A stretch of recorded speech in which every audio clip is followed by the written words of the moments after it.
বানপানীৰ সাহায্যৰ নামত ৰাইজৰ পৰা টকা কালেকশ্যন কৰি কোন ইউটিউবাৰে কিমান টকা গোটালে আপোনালোকে জানেনে? কোন ইউটিউবাৰৰ পকেট গৰম হ'ল আপোনালোকে খবৰ ৰাখিছেনে? কালি হিমন্ত বিশ্ব শৰ্মা ডাঙৰীয়া এটা বিশেষ প্ৰেছ মিটত তেওঁ জনালে যে ৭২ জন ইউটিউবাৰৰ ওপৰত তেওঁলোকৰ একাউণ্টবোৰ বৰ্তমান পৰীক্ষা কৰা হ'ব। হিমন্ত বিশ্ব শৰ্মা ডাঙৰীয়া সময় গগৈৰো তাৰ কথা কৈছে। মই প্ৰথমতে অলপমান হিমন্ত বিশ্ব শৰ্মা ডাঙৰীয়া কালি কি কৈছে অলপমান ক্লিপটো দেখুৱাইছো, আপোনালোকে এবাৰ চাই লওক। এই বানপানীৰ সুবিধা লৈ প্ৰায় দেশত 72 ইউটিউবাৰে ফাণ্ড ৰেইজ কৰিছিল। 72 ইউটিউবাৰ হেজ ৰেইজ ফাণ্ড।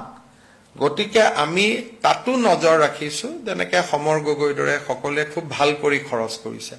কিন্তু ৰাজ্যৰ বাহিৰৰ কিছুমান ইউটিউবাৰেও ফাণ্ড কালেকশ্যন কৰিছিলে। গতিকে সেই ফাণ্ডবিলাক শিৱসাগৰ চৰাইদেউত আহি পাইছে নে নাই সেই পাৰ্টটো আমি চাম।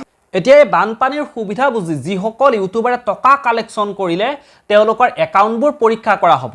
যিখিনি সময়ত চৰকাৰে সেই মানুহখিনিৰ ওচৰত গৈ পোৱা নাছিল, তেওঁলোকক সাহায্য প্ৰদান কৰা নাছিল, সেইখিনি মানুহৰ কাষ চাপিব পৰা নাছিল, তেতিয়া কাষত থিয় দিয়া মানুহখিনি আছিল এই ইউটিউবাৰখিনি, যিখিনি কণ্টেণ্ট ক্ৰিয়েটৰ বহু মানুহে হাঁহে, বহু মানুহে ঠাট্টা কৰে।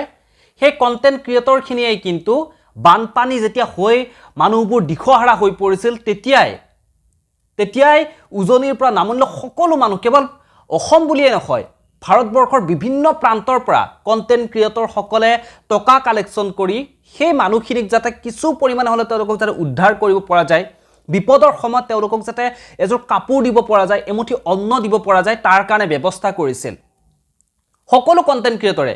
আৰু কণ্টেণ্ট ক্ৰিয়েটৰসকলৰ লগত যিহেতু ফলোৱাৰ্ছখিনি থাকে, তেওঁলোকক ভাল পোৱা মানুহখিনি থাকে, গতিকে ভাল পোৱা মানুহখিনি তেওঁলোকে নিজে 100 টকা এটা দিবৰ কাৰণে সেই ঠাইত উপস্থিত হ'ব নোৱাৰে, সেই ঠাইলৈ গৈ। গতিকে এই কণ্টেণ্ট ক্ৰিয়েটৰখিনিকে বিশ্বাস কৰি কণ্টেণ্ট ক্ৰিয়েটৰ হাতত দিছিল। আৰু কণ্টেণ্ট ক্ৰিয়েটৰখিনিয়ে দেখাইছিল আচলতে কিদৰে তেওঁলোকে ৰাইজে দিয়া প্ৰত্যেকটো টকা, লাখ লাখ যি টকা কোনো অপব্যয় নকৰাকৈ তেওঁলোকে ৰাইজৰ কাৰণে তাতে বিলাই দিছিল, সেই বানপীড়িত লোকসকলক বিলাই দিছিল। আৰু কালি মুখ্যমন্ত্ৰী হিমন্ত বিশ্ব শৰ্মা ডাঙৰীয়ে যিটো মন্তব্য আগবঢ়ালে কণ্টেণ্ট ক্ৰিয়েটৰখিনিক ওপৰক লৈ, ইউটিউবাৰখিনিৰ ওপৰত যিটো মন্তব্য আগবঢ়াইছে, আচলতে হিমন্ত বিশ্ব শৰ্মাই কৈছে যে সময় গগৈৰ নিচিনাটো সকলোৱে নহয়। গতিকে ৭২ জন ইউটিউবাৰৰ একাউণ্টবোৰ বৰ্তমান সময়ত পৰীক্ষা কৰা হ'ব। সময় গগৈক তেওঁ প্ৰশংসা কৰিছে। তাৰ লগতে হিমন্ত বিশ্ব শৰ্মা ডাঙৰীয়ে এইটোও কৈছে যে যিসকলে প্ৰকৃত অৰ্থত তেওঁলোকে বানপীড়িত লোকসকলৰ কাৰণে কাম কৰিছে, তেওঁলোকে যিখিনি টকা পাইছে, ৰাইজে যিখিনি টকা দিছে, তেওঁলোকে সৎ ব্যৱহাৰ কৰি বানপীড়িত লোকৰ কাৰণে খৰচ কৰিছে, তেওঁলোকক সন্মান যচা হ'ব, গামোচা পিন্ধাই তেওঁলোকক দৰকাৰলৈ সন্মান যচা হ'ব। কিন্তু যিসকলে এই বানপানীটোৰ নামত তেওঁলোকে নিজৰ মুনাফা আদায় কৰিলে, ৰাইজৰ পৰা টকা সংগ্ৰহ কৰি তেওঁলোকে বানপীড়িত লোকক নিদি তাৰে 10% বা 20% বানপীড়িত লোকক দি বাকী টকাবোৰেৰে নিজৰ পকেটটো গৰম কৰিলে, সেইসকল ইউটিউবাৰৰ ওপৰত এতিয়া ব্যৱস্থা কৰা হ'ব। এতিয়া আপোনালোকে নিজে ভাবক কোন সেইসকল ইউটিউবাৰ হ'ব পাৰে যিসকল ইউটিউবাৰে সেই বানপীড়িতৰ কাৰণে উঠোৱা টকা তেওঁলোকে নিজৰ পকেট গৰম কৰিছে। আপোনালোকে নিজেই সেই কথা চিন্তা কৰক। আৰু যেতিয়া পৰীক্ষা নিৰীক্ষা কৰা হ'ব তেতিয়া হয়তো ওলাবও পাৰে। কিন্তু এক প্ৰকাৰ ক'ৰবাত বিশ্বাস কৰোঁ যে ইউটিউবাৰখিনিৰ ওপৰত ৰাইজৰ ইমানখিনিলৈকে বিশ্বাস আছে যে তেওঁলোকে এইদৰে বানপীড়িত লোকৰ কাৰণে উঠোৱা টকা তেওঁলোকে মাৰি খোৱা নাই। যদিও কোনোবাই কৰিছে সেইটো বেলেগ কথা, দুই এজনক হয়তো ক'ৰবাত কৰিব পাৰে। কিন্তু যিখিনি কণ্টেণ্ট ক্ৰিয়েটৰে আপোনালোকে দেখিছে, কোনোবাই নিজে খানা বনাই অন দ্য স্পট তেওঁলোকক দিছে, ৰাইজক এমুঠি অন্ন খুৱাইছে, ৰাইজৰ কাৰণে প্ৰত্যেকটো সময়তে তেওঁলোকে ৰাইজৰ কাষতে আছে।